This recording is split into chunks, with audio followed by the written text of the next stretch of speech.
Hello guys, in today's video I'm gonna show you how to change the language in Excel in an easy and simple way. Then if you find this video useful, support it with like. After opening Excel, go to the top left button here and click on it. Then go to the bottom left button, which is Option, and this banner will appear to you. Choose the sixth button, which is Language, and click on it.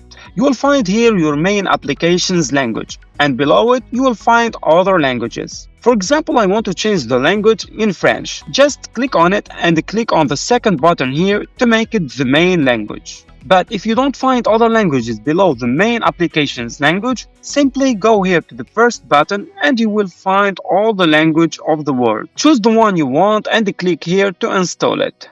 After choosing the language, click on OK and OK.